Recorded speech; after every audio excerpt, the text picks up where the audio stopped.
Hi folks, in this video we get some more formal proof practice in FOL while also getting to use the set theory membership relation. So what I want you to do is try to prove this sentence down here. This is a logical truth, so it follows from no premises. This symbol, when we put a bar through the membership relation, that's just like putting the bar through the identity symbol. It's just a shorthand for negating it. So if you want to think about that second formula as something like this, then that's all that shorthand means. If the set theory membership relation here is confusing at all for you, realize you could just use some other binary relation in order to symbolize this. So the sentence that I've written over here on the side, you do the proof of this if you want, if you find this symbol confusing, because that symbol is actually not absolutely essential to what we're proving here. It's important to understand the import of it, but not the proof itself. So pause your videos and see if you can complete this proof. Okay, let's talk about the answer. What we're going to have to do, we have no premises, and this is a wide scope negation, so we can't do arrow intro or universal intro. We have to do negation intro, so we're going to do our reductio. Let's assume that up there, the thing inside the scope of the negation symbol, we're going to end with a contradiction symbol, and then we're going to be done. Now what do we have? It's a main scope existential, so what we need to do is start existential elim. That means boxing a constant and putting that constant a in everywhere that x appears. X appears only once here.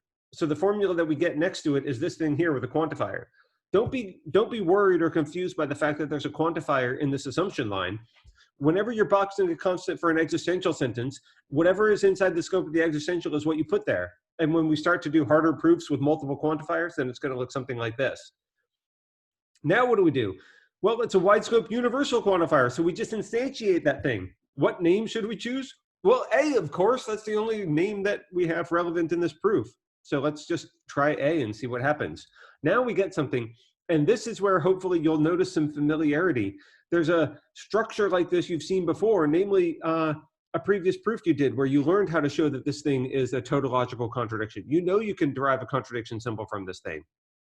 Well, the way that I did it last time, let's do that because it's the most efficient. Let's just pick one of the sides. I started with the left-hand side. If we assume that thing, we can show that that can't possibly be true because we can do biconditional elim and get the other side of it, which is a contradiction. So I did contradiction intro here because 4 and 5 are directly a contradiction with each other. Remember, this is just shorthand for the sentence up here with the negation sign in front of it. So that's the basis for introducing the contradiction symbol. That then gives us the negation of our assumption by reductio. But again, we just do biconditional elim going the other way now, and we get the contradiction yet again. And once you get the contradiction on line 9, it's contradiction intro here, but then it's existential elim to move it onto line 10, because you have to ask yourself, why did I start this subproof in the first place? And it's because I knew this existential sentence on line 1. So that's why it's existential elim on 10. And of course, that just completes the reductio that we started off with. So what you got here is this is a non-trivial. This is a hard formal proof. But you've learned enough proof-making skills where I think you're capable of doing something this difficult. It also turns out that this proof is incredibly important for the foundations of mathematics. It has a very famous place in the history of set theory, and we'll talk about the import of it in another video on Russell's paradox. Okay, thanks.